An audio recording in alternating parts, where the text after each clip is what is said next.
जय गुरु स्टूडेंट, मैं डॉक्टर अमृता दत्ता। आज के इस वीडियो में आप लोग भारत में सूफी आंदोलन के प्रसार के बारे में जानेंगे।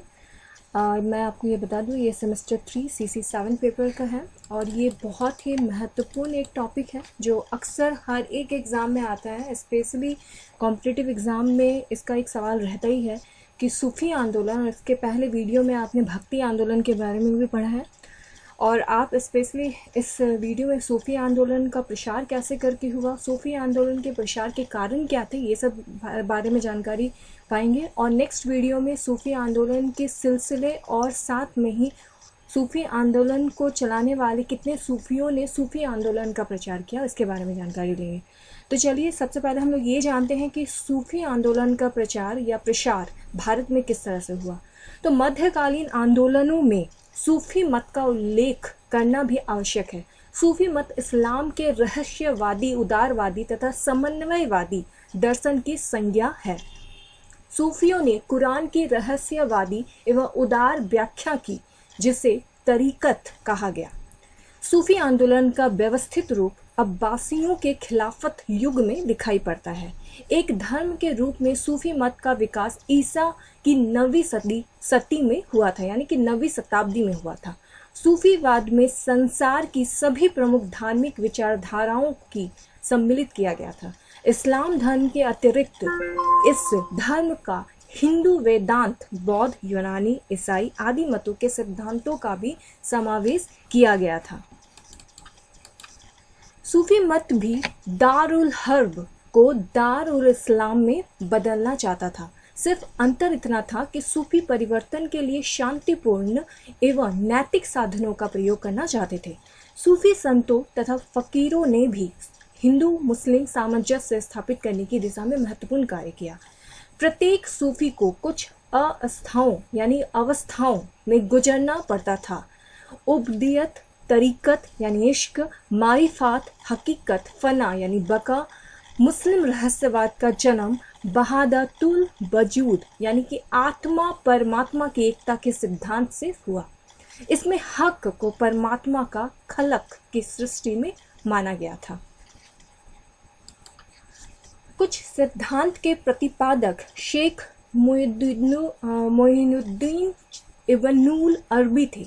फतुहात मक्किया ने इस विचार को इन शब्दों में व्यक्त किया: ईश्वर के सिवा कुछ नहीं है, ईश्वर के सिवा वहाँ किसी का अस्तित्व नहीं है, यहाँ तक कि वहाँ जैसा भी कुछ नहीं है, सभी चीज़ों का सार एक ही है। परमात्मा में लीन हो जाने के लिए इस आदर्श को सूफी मारिफात या वसल कहते हैं।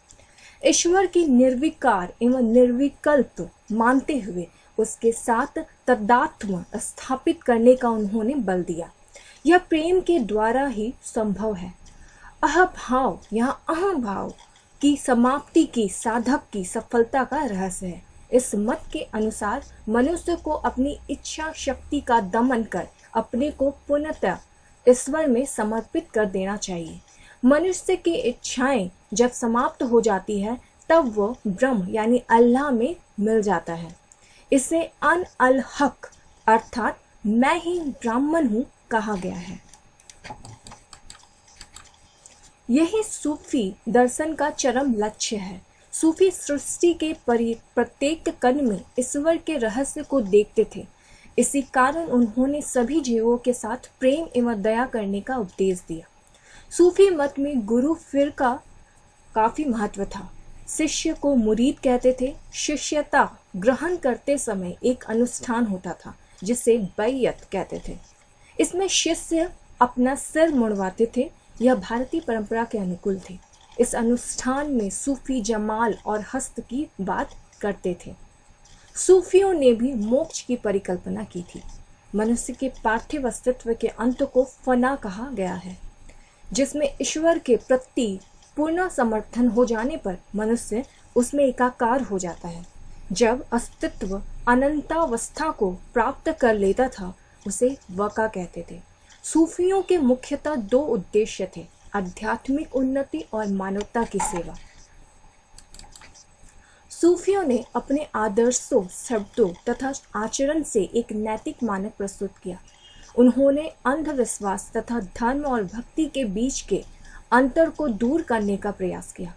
उन्होंने उपदेश दिए तथा उसके अनुसार व्यवहार करने की आवश्यकता पर बल दिया। सूफी संतों ने सूफी मत को आजीविका का साधन नहीं बनाया, उन्होंने जीविकोपार्जन के महत्व पर बल दिया। कुछ संतों ने अपने अहम को कुचलने के लिए भिक्षा वृत्ति करना पसंद किया। उससे उन्होंने यह भी अनुभव किया कि प्रत्येक वस्तु ईश्वर की है और व्यक्ति उसके अभिरक्षक मात्र होते हैं। आध्यात्मिक उपलब्धि के लिए ब्रह्मचर्य और संसार के पूर्ण त्याग पर उन्होंने जोर नहीं दिया। विवाह और गृहस्थ जीवन में उन्हें घृणा नहीं थी।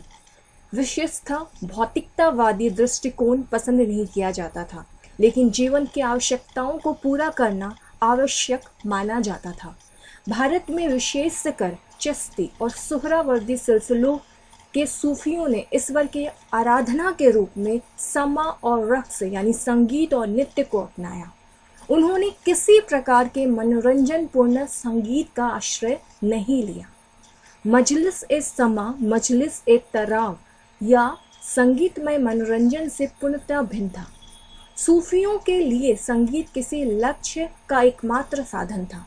समा से उनकी आध्यात्मिक शक्ति सजीव हो उठती थी तथा उनके ये ईश्वर के बीच का पर्दा उठ जाता था, जिससे उन्हें भाव प्रवण तन्मयता की चरमावस्था प्राप्त करने में मदद मिलती थी। सूफी मत पर हिंदू प्रभाव क्या पड़े, इसे भी आपके बारे में आपको जानना चाहिए कि अल बरूनी के अनुसार आत्मा के बारे में सूफी सिद्धांत पतंजलि के योग सूत्र के सिद्धांतों की ही भांति है। सूफी रचनाओं में यह विचार अभिव्यक्त किया गया कि प्रतिदान प्राप्त करने के उद्देश्य से शरीर आत्मा का मूर्त रूप होता है। अल बरूनी ने भी आत्म विनाश के रूप में दैवी प्रेम के सूफी सिद्धांत की पहचान भगवद गीता के समानांतर अनुच्छेदों से की है। हठ योग की पुस्तक अमृत कुंड का सूफी मत पर स्थायी प्रभाव पड़ा। यौगिक मुद्राएं तथा प्राणायाम चिश्तियां सूफी पद्धति का एक अभिन्न अंग बन गया। बहादुल वजूद के सूफी सिद्धांत तथा योगियों के सिद्धांत में समानता थी। शेख हमीनुद्दीन नगोरी के हिंदी पदों में भी योग का प्रभाव झलकता है। चिश्तियां शेख अब्दुल कदूस गंगोही का उपनाम अलख यानी अगोचर था। उनका कथन है कि अगोचर भगवान अलख निरंजन अदृश्य हैं, लेकिन जो उसे देखने योग्य हैं वे अपने आप को खो देते हैं। शेख के अलख निरंजन की पहचान ईश्वर खुद में की है। बिलग्राम यानी जिला हरदोई उत्तर प्रदेश के अब्दुल वाहिद का उद्देश्य चिश्तियों द्वारा परंपरानंद यानी परमानंद की प्राप्ति के लिए वैष्णव भावों से युक्त हिंदी कविताओं के गायन के प्रति विरोध को समाप्त करना था। मीर अदल वाहिद ने अपनी ग्रंथ हकैक ए हिंदी में कृष्ण राधा गोपी ब्रज गोकुल यमुना गंगा मथुरा तथा बंसी जैसे कृष्ण कथा के रूपकों के लिए इस्लामी पर्याय देकर इसे पद्धति को उचित ठहराने का प्रयास किया है। साथ ही साथ सूफी यानी जो कुछ सूफी संत धर्मोपदेश देते समय हिंदी कविताओं और काव्यों के पदयांशी के उदाहरण को भी प्रस्तुत करते थे। बदायूनी का कहना है कि मखदूम शेख तकीउद्दीन वैज रब्बानी तो मुल्ला दाऊद द्वारा लौरिक एवं चंदा के प्रणय प्रसंग पर रचित उनके प्रसिद्ध काव्य चांदियान के पदयांशों का उदाहरण प्रस्तुत किया करते थे।